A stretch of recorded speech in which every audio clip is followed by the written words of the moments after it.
Um, so it's my pleasure to welcome API Associate Howard Leznoff to the Tuesday Philosophy Club this evening, and he will speak on the topic woman-centered ethics. Howard is a retired educator who taught philosophy actually for many years. Um, he holds an MA degree in literature from York University, which is an institution I myself have had something to do with over the years, and is a published poet under the name Noah Leznoff. Now, I must admit, I did not realize until quite recently that Howard Leznoff and the poet Noah Leznoff are one and the same person. It makes sense. I've always known that Howard's initials were HN, Howard Noah Leznoff. In any event, on the API website, which Allah has just put up the link in the chats, it's www.theapi.ca. We've put up some links to Noah's or Howard's poetry. That's in the U of T CBC series on Canadian poetry. And so, please take a look at that when you have time. So, Howard or Noah, take it away, please, from the top. Thanks very much, John. I'm happy for the opportunity. Woman-centered ethics. I'm going to use that term interchangeably with the term feminist ethics. I guess, two sides of the same coin. I'll be focusing on sort of gender ontology, society, and power. Couple of qualifications and provisos. When I first started digging into this topic as a teacher, I used the sort of Stanford Encyclopedia of Philosophy just as a baseline resource. And I first did that in 2009. When I returned to it, for this presentation, the more recent entry was 2019. And in those 10 years, the topic had been updated several times, and it just tells you how dynamic sort of gender philosophy is and gender theory is. And the most recent incarnation of that site was very different from the site I encountered 10 years ago when I first got there. And that highlights a number of limitations, both to talk about women-centered ethics and the theory surrounding it too. So since 2009, gender binarism, the idea that there are two distinct genders, male and female, has been recognized as problematic and reductive and repressive. So part and parcel of discussing a woman-centered ethics and some of the differences between male and female sensibilities is recognizing that binary is reductive. There's such a wider variety of gender identifications now, or open gender identifications now than there might have been, a decade and a half ago. The other big change on the site was the inclusion of the theory of intersectionality, which I'll get to later in the presentation. But basically, intersectionality posits that identity is what they call multiply situated, and gender oppression is but one form of subjugation among many. So woman-centered ethics is incomplete according to the theories of intersectionality to the extent that it ignores other forms of oppression such as race, class, non-binary sexuality, ableism, etc. One example of that, I guess some of the early 20th century suffragettes fought very hard for the franchise of women, white women, but ignored or were hostile to extending the vote to Black men and women. An obvious limitation, I think, is identify myself as male and as a strong feminist ally, but I realized that when it comes to talking about gender and the politics of gender, that's a limitation for me. I certainly don't want to mansplain feminist ethics, but I'm approaching it. I think I'm approaching it in not as an expert, but in a spirit of inquiry and invitation. So I certainly welcome further comments after and corrections. I'll do what I can as a man to talk intelligibly about women's sensibilities, but that's a limitation. Women-centered ethics as metaphysics. So as meta-ethics step back from normative and applied ethics to examine the origins, basis, and fundamental nature of ethical systems. Where do ethical systems come from? Is their source transcendental, social, evolutionary, etc.? Some other related questions to meta-ethics. Are ethics objective, culturally relative, etc.? What are the prime faculties? What's the role for reason, empathy, spirituality, etc.? I think this slide will be self-evident. Okay, hold on. There we go. Feminist ethicists try to understand, criticize, and correct how gender operates within ethical systems. Women-centered ethics also attempt to revise, reformulate, rethink traditional ethics. And one recurring theme will be historically how women's experiences have been underrepresented in philosophical thought. For many feminist ethicists, justice isn't a zero-sum game, and it's not about supplanting or obliterating traditional male-centered ethics.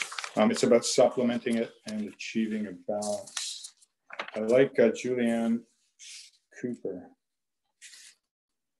She's quite an interesting figure. I think she was the 4th African-American to ever earn a doctoral degree. She did that at the Sorbonne, and she was born into slavery. Anyways, in terms of gender balance, she recognizes and says, the world has had to limp along with a wobbling gait and one-eyed hesitancy of a man with one eye.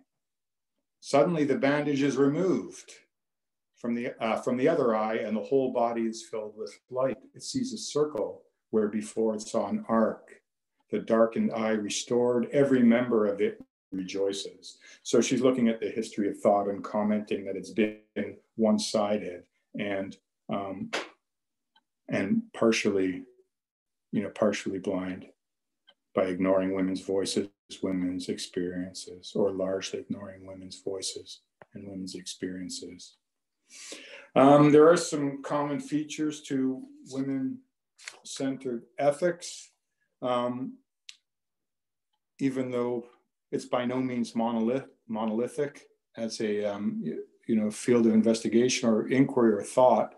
Lots of very healthy debate and vigorous debate, and a huge range of approaches to women-centered or feminist ethics. But there are a couple of overriding similarities.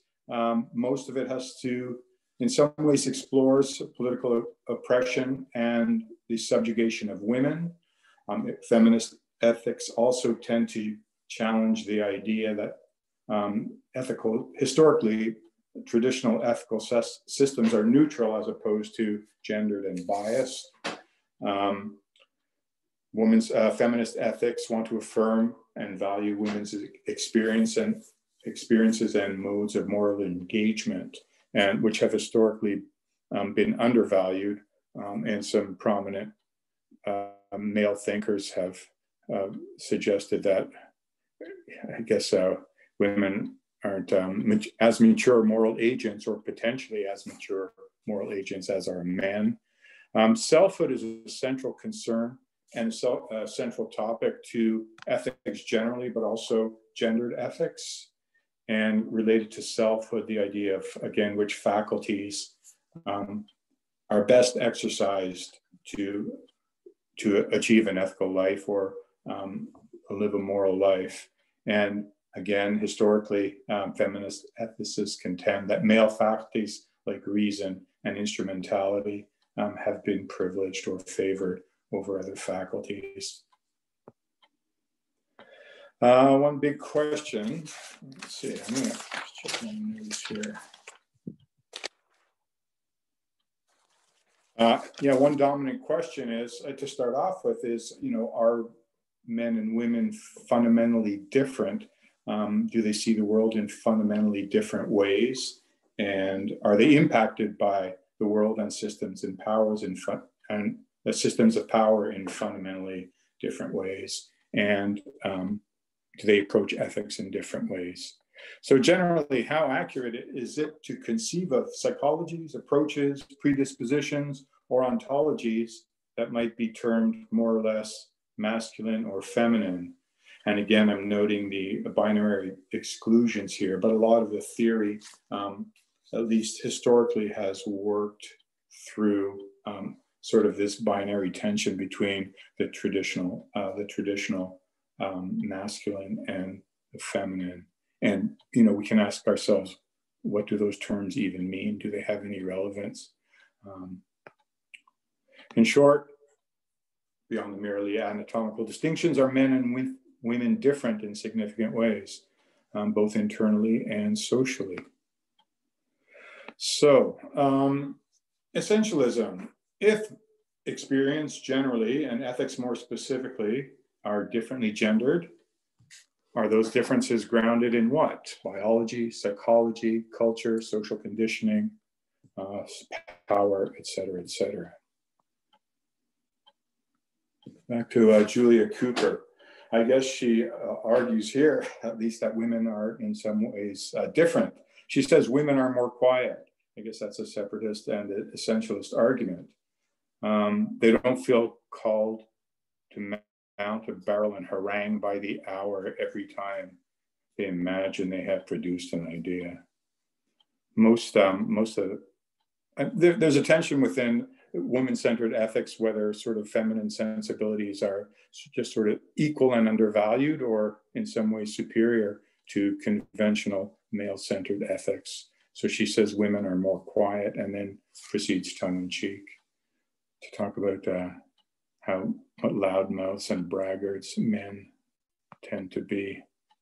In terms of a separation, I guess the fundamental presupposition of feminist ethics is that sex matters to ethical theorizing. A groundbreaking voice in feminist ethics is Alison Jagger, and she outlines the ways in which male moral reasoning, quote unquote, culturally male moral reasoning differs from female moral reasoning. She says typically male moral reasoning emphasizes rules, universality, impartiality over female ways of moral reasoning, which emphasize relationships, responsibilities, particularity, partiality. And then there's some ontological assumptions. I've put together this chart, which I'll come back to every now and then. And again, these are, these aren't ontologically determined traits. They're culturally associated traits. And some feminist ethicists will argue that there's some validity to these distinctions, and others will contest that. But traditionally, in terms of culture, and again, we can, in terms of culture tradition, male ethical virtues are associated with logic, reason, judgment, the mind. Traditional female virtues associated with emotion, nurturing, caring, the body. We can see how contested and contestable that could be. Males are presumably driven by a sense of self, grounded in autonomy, separation, self-assertion, aggression as self-actualization. The fullest self, according to traditional male sensibilities, is, autonomous, separate, dominant, powerful. The traditional female self, culturally understood as interdependent and connected, relational. And from this, we get the ethics of care and relational ethics in woman-centered ethical systems.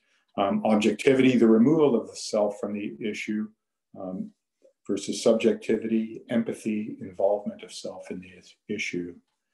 masculinist ethical virtues, foregrounding legalism, rules, and justice, feminist or feminine ethics, presumably foregrounding flexibility, personalization, etc., the concrete and the particular, and politically domain spheres of influence historically, public life, politics and economics for males, and the private life historically, interpersonal, domestic, and child rearing. Again, the differing attributes and approaches are traditionally, culturally gender associated, but they're not, according to most theorists who explore them, exclusive to either gender. So certainly feminist ethicists aren't arguing that women aren't as capable as exercising logic, reason, and for not valuing those. I guess a big topic of discussion has been the role of reason and emotion in ethics. And we can note, notwithstanding moral sentiment theory and romanticism, traditional Western male-centered ethics have tended to foreground reason and rationality as the main moral faculty. And they've tended to diminish the importance, if not dismiss altogether, the idea of emotion. Emotional distancing was thought to be, in most maleist traditions, antithetical to ethics. We can see how some of this plays out during the Enlightenment, the Age of Reason, with some women whose class enabled them to explore philosophy. And I guess Aristotle says that philosophy is a luxury after, the other needs, the needs of the body are attended to. But early feminist thinkers embraced the age of reason and embraced rationality. And for them, a central concern was that social conditioning and education of women discouraged the development of reason and encouraged emotion, which was often associated with, triviality, indulgence, vanity, and weakness. A serious proposal to ladies for the advancement of their true and greatest interest, Mary Astle, Cartesian dualist, proto-feminist. She says, by being repeatedly vain and foolish in failing to exercise powers of rationality, women spoil the contexture and frame of our minds and render ourselves incapable of any serious and improving thought. And she notes too that women who challenge gender conventions endure all the scoffs and noise of the world. Mary Wollstonecraft, Vindication of the Rights of Women, 1792, and John Stuart Mill both argue that social conditioning and misguided education tended to undermine the rational and ethical faculties of many women of their time. Denied the chance to develop their rational powers to become moral persons, women would become emotional, a condition Wollstonecraft associated with hypersensitivity, extreme narcissism, and excessive self-indulgence. We can probably notice a class aspect to that as well. And we can wonder what working women or women in agricultural settings, what their lives might have been like, and whether they would have been described as hypersensitive, extremely narcissistic, and self-indulgent. So there's probably a class element in those self-understandings of women. Says Wollstonecraft, my own sex, I hope, will excuse me if I treat them like rational creatures instead of flattering their fascinating graces. And like she's being sardonic there. I wish to persuade women to endeavor to acquire strength, both of mind and body. And the soft phrases, susceptibility of the heart, delicacy of sentiment, those shall associate with weakness. Reason and emotion. All is I've kind of been interested in, ontology of various human faculties. And this kind of led me to, we talk often about, emotion as the binary opposite of intellect. So it caused me to dig into a little bit what we mean by emotion. So I put together a brief foray into the ontology of emotion, what essentially are emotions. And the question might be central to woman-centered ethics. Emotions, I guess, once we dig in, Descartes says those who are most agitated by their passions are not those who know them best.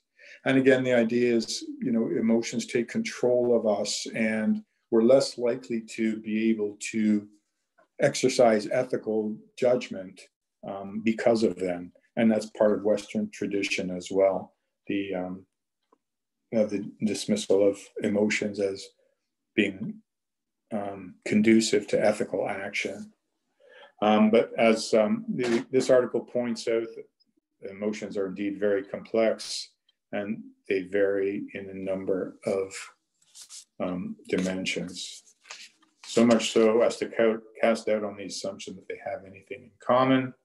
And still, philosophers and thinkers have more recently begun to posit theories of emotion, a number of them including the physiological, evolutionary, etc. And I'll touch on a couple of these, but not all of them.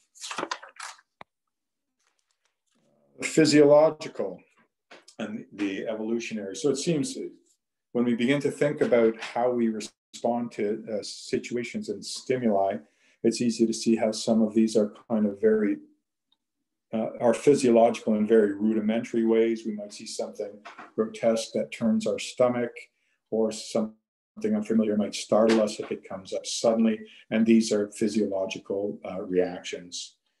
But if we're startled or nauseous, we tend to include those as emotional reactions. There's also the evolutionary. These might be less immediate. The basic needs of organisms such as mating, defense, avoidance of predators. All complex mammals require relatively swift and stereotyped responses to these challenges. But still, I think some of those aren't as immediate as, let's say, a startle reaction. We can suppress maybe a mating instinct, or we can reason our way or talk our way, narrate our way through fear in a way that it's doesn't apply maybe to a startle reflex. These I found kind of interesting.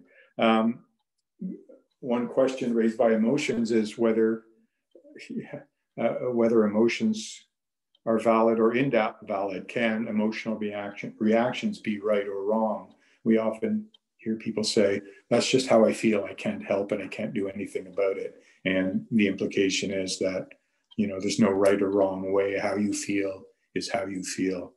Perceptual theories kind of dig into this a little bit, and they point out, they suggest that we all have an emotional repertoire, a set of more readily available responses, and that these are grounded in narratives or stories about the world and ourselves in it. So, for example, if I was told as a child that ants are homicidal, or that real men don't need other people, or real men don't cry, or that left-handed people are evil and dangerous, my reactions to encounters with or stories of ants, or crying men, or lefties, left-handed people, would be shaped by these narratives. So I think it's obviously, if we're living with a false narrative, we can question the validity of an emotional reaction, because we're playing an emotional reaction against an external reality. And if we have a deeply flawed story, our emotional reactions might not be valid. And I think cognitive behavioral therapy is based on that too. And counter narrations, telling ourselves different stories in order to move past maybe self-destructive emotions. There's very quickly a difference, a noted difference between transient mental states brought on by specific stimulus, and mental dispositions. A person's general propensity to feel or perceive or react to situations in directed ways is Mr. Johnson by disposition, generally an anxious or envious or easygoing or excitable person? So the bases for mental disposition, some combination of biology, neurology, biographical, psychological, what happens to us for kids, the way we understand ourselves in the world and have been encouraged to understand ourselves in the world, including the sociological and the socially constructed. I guess at the other end of the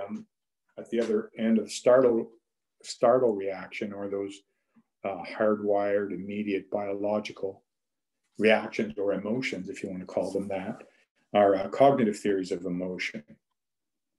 So cognitive theories state that emotions are intentional. They all have an object. We can't be angry or sad in itself. We have to be angry or sad about something. And we often make judgments about those. Now, I know sometimes I get up in the morning and go, I really feel good today and I don't know why, or I'm feeling a bit anxious today and I don't know why. So I wonder whether, can I just have a free-floating emotion that isn't attached to an object? But generally, when I think about it, I'll hit on and I'll go, yeah, okay, this is coming up next week, or this good happened to me. And so that's why I'm happy, or I'm uneasy about this thing, this event, and so I realize that my emotions do have objects. I may not always be immediately conscious of them. Some emotions are grounded in ethical judgments, outrage or indignation or resentment, for examples, are examples of emotions that are preceded by a moral judgment. So unlike the baser emotions, being startled, some emotions are rounded in thought, ideas, cognition, and even ethical judgment, says Robert Solomon. Emotion and reason. Martha Nussbaum, she's a cognitive psychologist and an ethicist as well, and she wants to sort of break down that binary between emotion and ethical reasoning. She asserts that emotions are intelligent responses to the world, and they shouldn't be sidelined in accounts of ethical judgment, as they've often been in the history of philosophy. So just a reevaluation of what emotions fundamentally are has informed feminist or woman-centered ethics. Again, Martha Nussbaum, I guess she's arguing for, again, a reappraisal of emotion and both coldly detached intellect as faculties of ethical reasoning. And she embraces, what she calls the messy material of love, grief, anger, fear, and the roles that these experiences can play in thought about the good and the just. So this idea somehow that emotions are antithetical to ethics has been dispelled, or arguably been dispelled, in part just by digging into the ontology of emotions. I don't want to go through this as a checklist. And all this we covered at one point. I may have to speed through stuff later on. Fundamental to feminist ethics is what's called the ethics of care, or feminine ethics, as opposed to feminist ethics. And this ethical system of thought dominated the debate among feminist ethicists during the 70s and 80s and early 90s. Carol Gilligan and Nell Noddings, strong components of that. Ethics of care is a feminist approach. It challenges traditional moral theories as male-centric to the extent that they omit or downplay values culturally associated with women or with roles that are often cast as feminine. Gilligan's groundbreaking work in A Different Voice, Psychological Theory in Women's Development. She interviewed interviewed a lot of people, and was particularly interested in how men and women responded differently to questions of ethics and how they saw themselves in the world. And she realized that understanding of ethics is grounded into an understanding of the self, and that traditionally masculine and traditionally feminine or male and female selfhood are different. And so this ties together the concepts of selfhood, relationship, and emotion. Gilligan's research suggests separation and individuation are critically tied to gender identity. Again, the autonomous male. I think, you know, of all those cowboy shows or hero shows I used to watch as a kid, where, you know, the male hero rode off into the sunset. He left society behind. He wasn't necessarily, he may have been involved with women, but when it came to the crunch came to it, you know, he had to get on his horse and ride off into the sunset. So we realized sort of different narratives about autonomy and connectedness. Masculinity typically involves valuing autonomy, disconnection from others, independence. And several feminist ethicists have noted that this perspective is referred to as the perspective of justice, removing oneself from the situation. The women in Gilligan's studies were as likely to express the perspective of justice, but they also expressed to a far greater extent than men that they valued intimacy, relationships, and caring for others, and that they were suspicious of autonomy as what Gilligan calls the illusory and dangerous quest, and far more inclined to attachment and relations. This perspective is known as the perspective of care.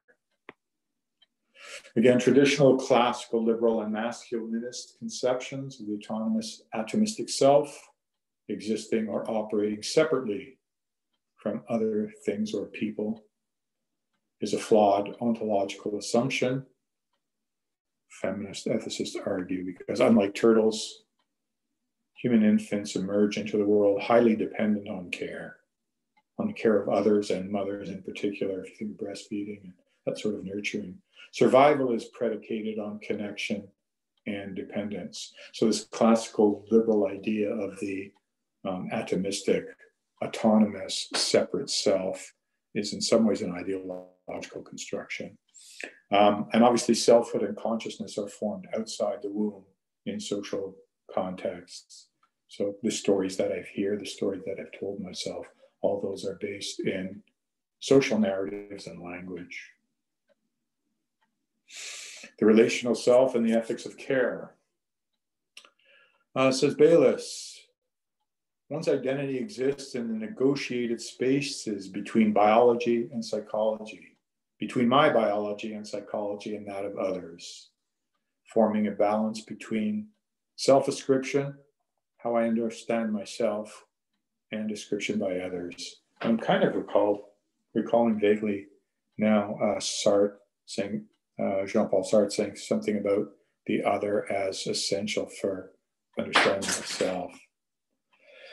Certain parts of myself might feel like they were created by me, or perhaps were always there, because I may not be able to identify the influence.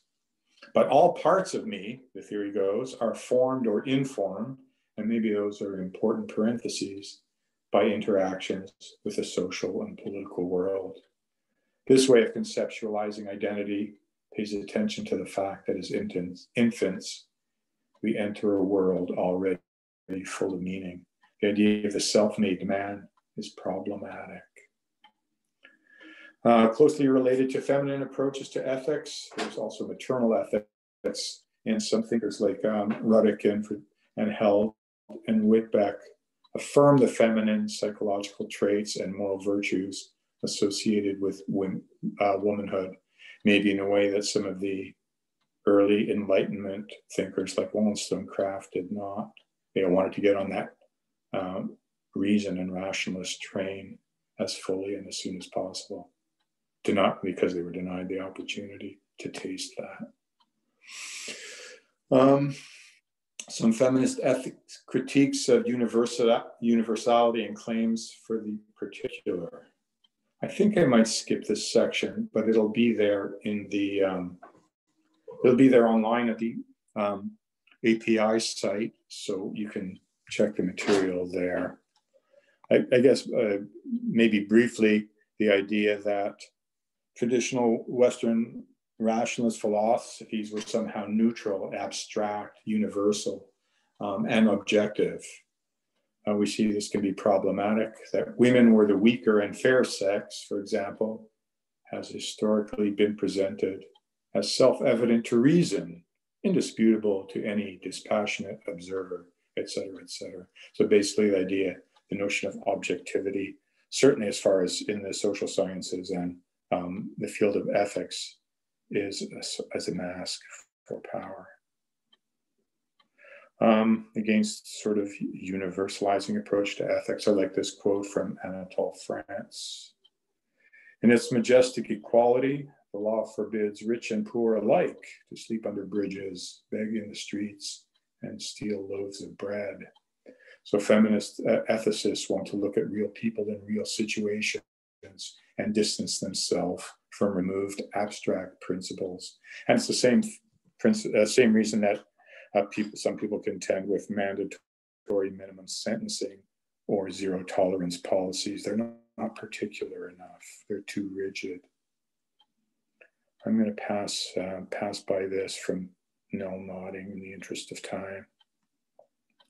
Several feminist ethicists have noted that justice cannot exist without care. In order for an inkling of justice to take shape in our minds, we must first express concern for the condition of another, and this is an expression of care.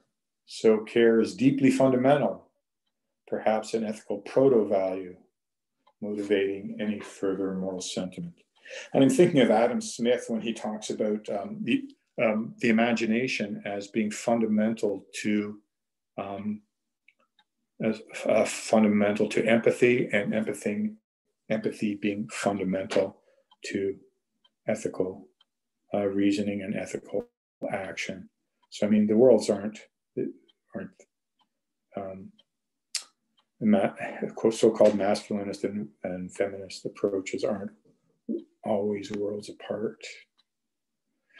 Some feminist critiques of the ethics of care, especially feminist ethics. So some feminist philosophers say, hold on a minute, if you're validating care and care for others as a primary ethical, feminist ethic of virtue, you could get into a lot of trouble, because that's women's historical role, to be caregivers and to nurture and to stand by their man, et cetera, et cetera.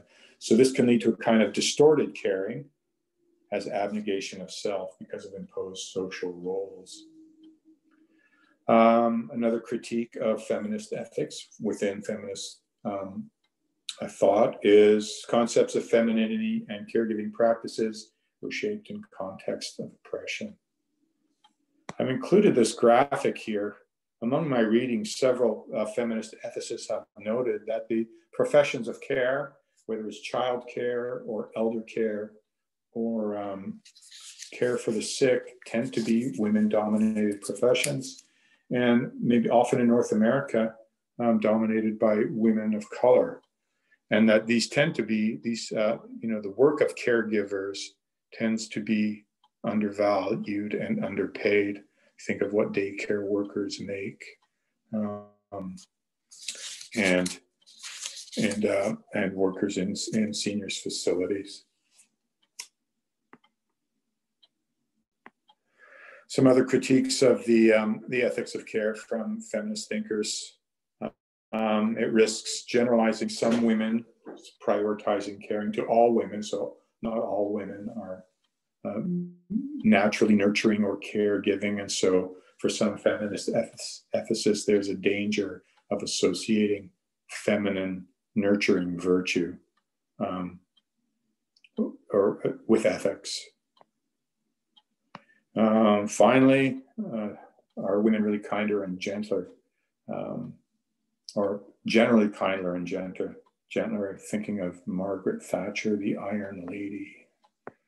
I won't say anything else. I'll just leave that there. The next realm has to do with politics, women in public and private life.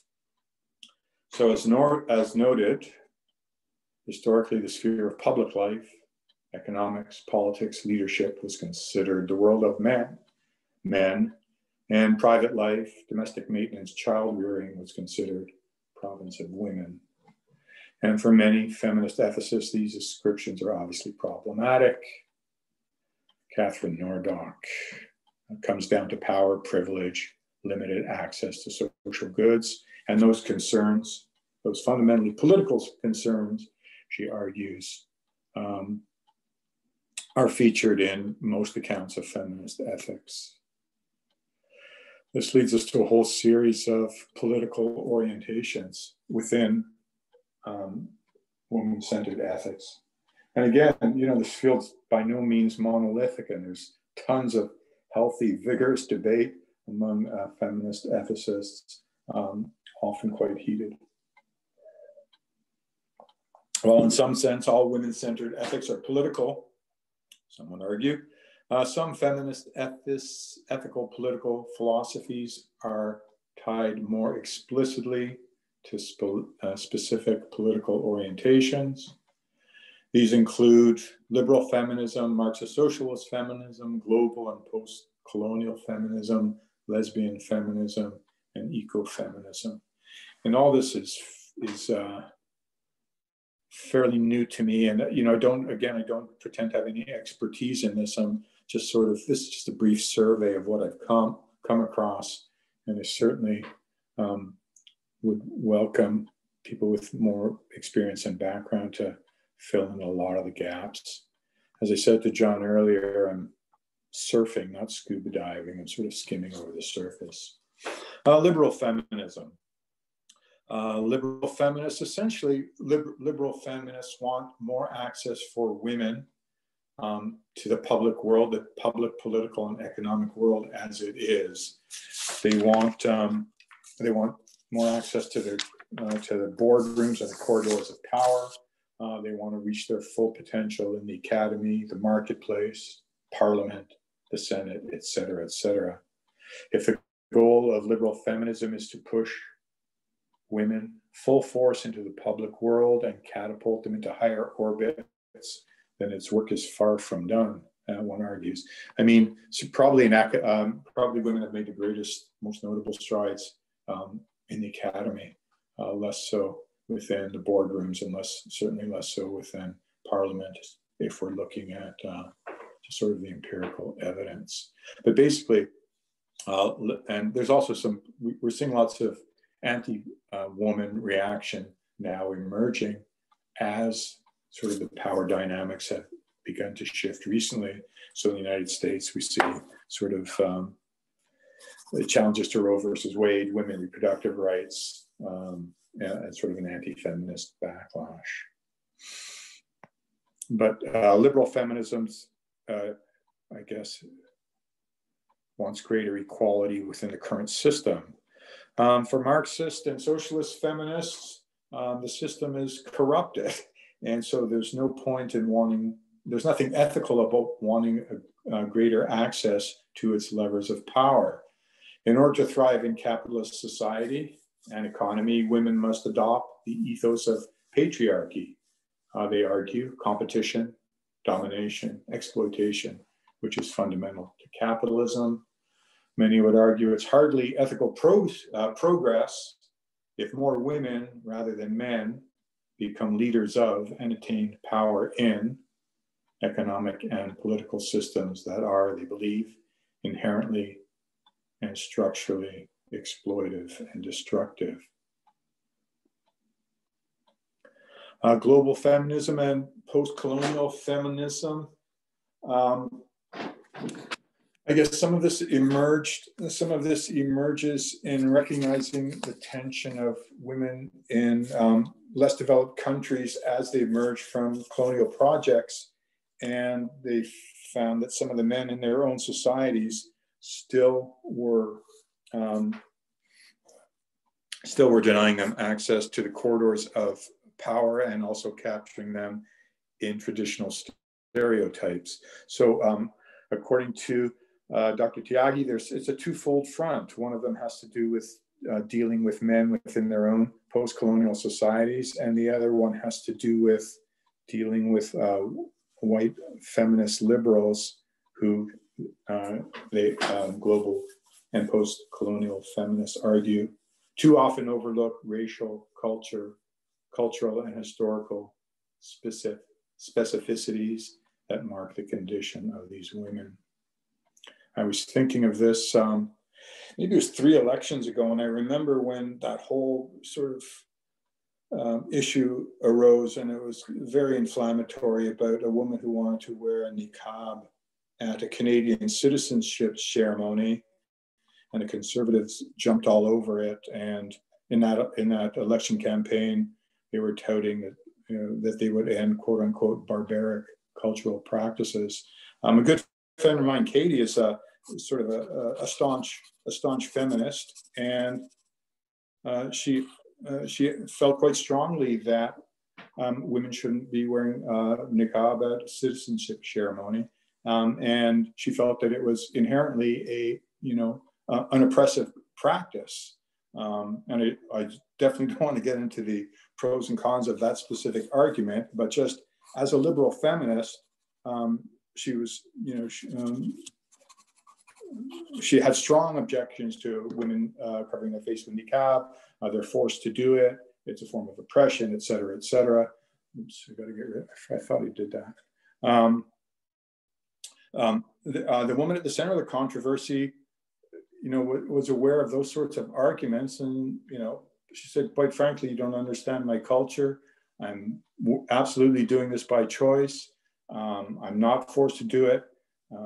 I'm proud of my culture. I'm proud of my religious heritage.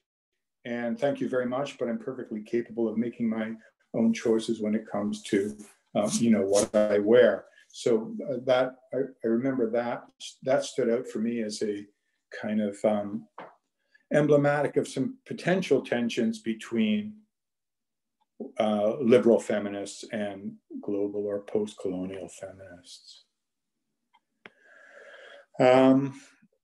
Lesbian ethics has been a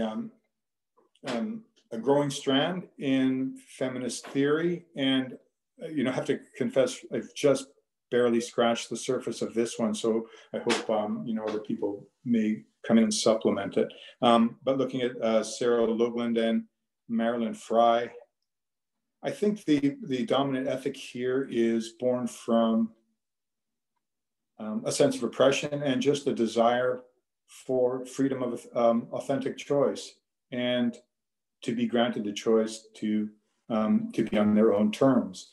So Hoagland and Fry assert that, quote, traditional ethics is preoccupied with questions about goodness because its proponents have a vested interest in not only in being good, but also in making other people good. That is, imposing a white, Christian, middle-class, heterosexual American male sensibility on others. Part of the lesbian ethics, as I understand it, has to do with authenticating self and authentic choice in oppressive environments. Oops. Okay, what's next? How many pages? Okay, what am I going to do now? This is interesting.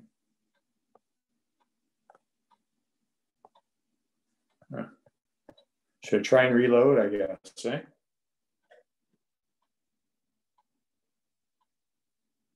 How to do this? I may just have to. I'm going to try and reload. Will that work? Just refresh the file. Yeah.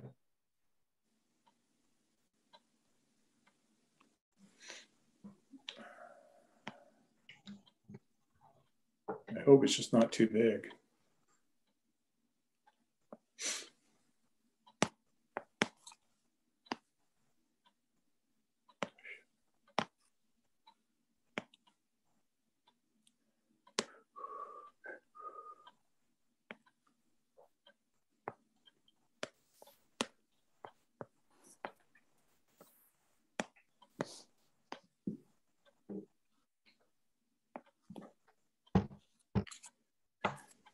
I wonder if I should let it just sit. before I try and scroll down. I guess I could scroll down right to the end. I'm pretty close to done, but there are a couple of other topics. Maybe I'll try scrolling down. Do I really have 60 pages here?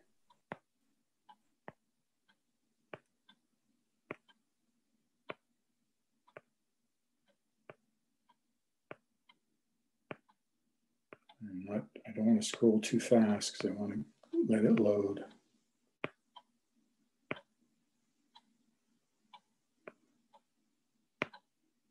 Oh, there we go. Nice. Ecological feminism. A couple of things there. I guess one observation of feminist environmental philosophy is that women in less developed countries typically suffer disproportionate harm caused by environmental problems like deforestation and toxins. So I guess under the traditional paradigm, women are associated with the earth as nurturing and growing. I guess it's Mother Earth for a reason. And so for ecological feminists, patriarchy oppresses both women and the earth in similar ways. And women's, as it said, women, especially women in developing countries, suffered disproportionately.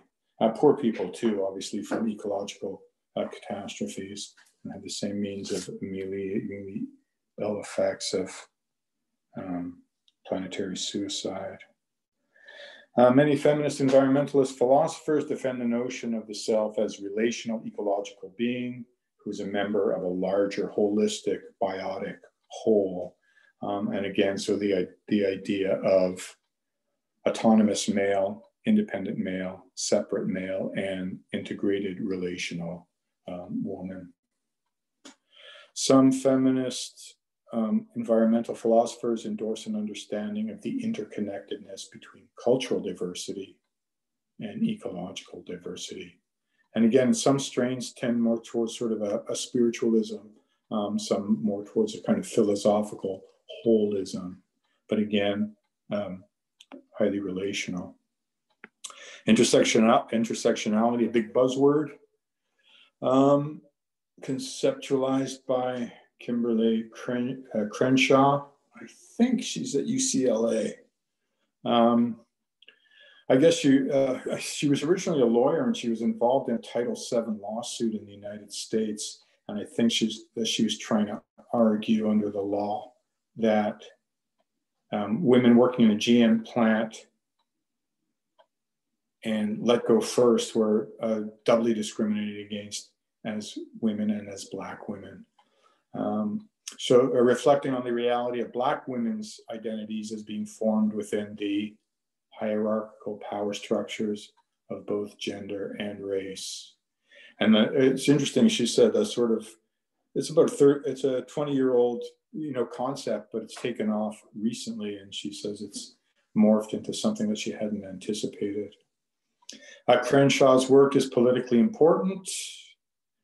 The acceptance of intersectionality has led to a recognition that persons are complex and may simultaneously experience realms of their identity that are privileged, while other realms of their identity are oppressed. A feminist ethic must begin from the recognition of these intersecting dynamics of power.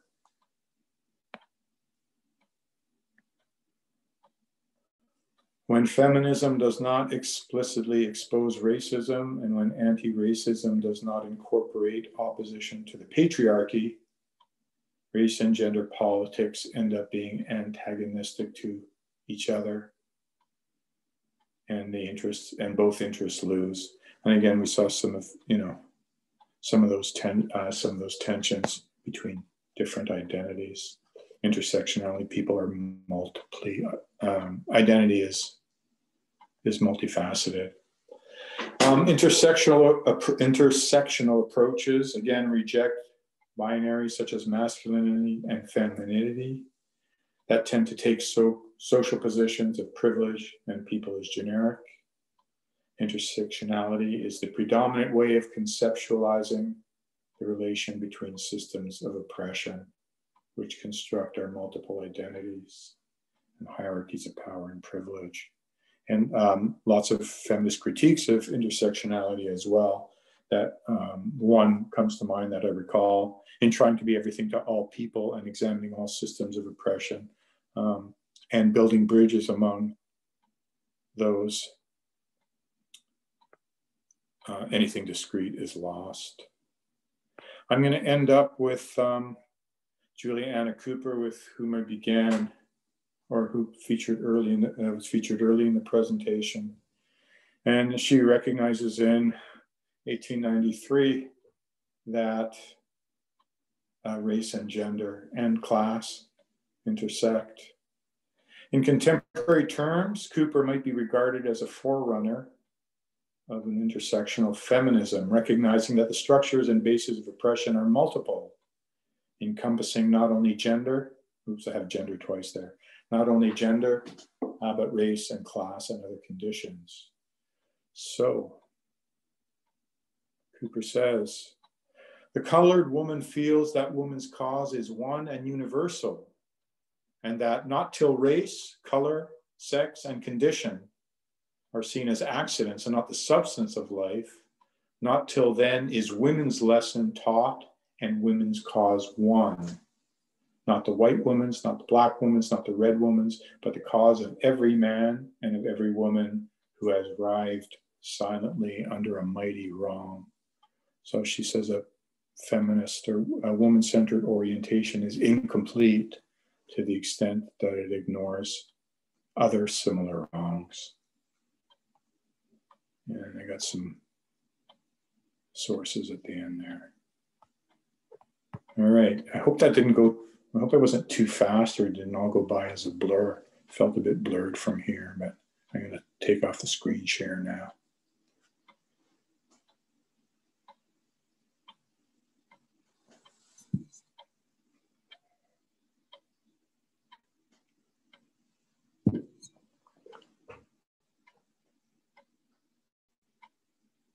Thanks, Howard. Where's John? I don't know. I don't know where John and Ala were. They were supposed to be unmuting and running question and answer, but maybe they'll be here shortly. There he is. He had to run away. John, you're muted. Yeah, unmute myself. Yeah, you finished. Actually, I was on the phone talking to Ala, asking her advice. Have we come to an end yet? So I should have just sat there and It's all good. And listen. Okay, so okay, thank you very much, Howard. That was really interesting. I swear I only missed the last, a minute or two. I'm now going to catch up over coffee. Well, exactly. Yeah. When we start having coffee again, right? That's right. Anyway, thank you very much. I'm going to stop the recording now, and I'm sure everyone else enjoyed it. And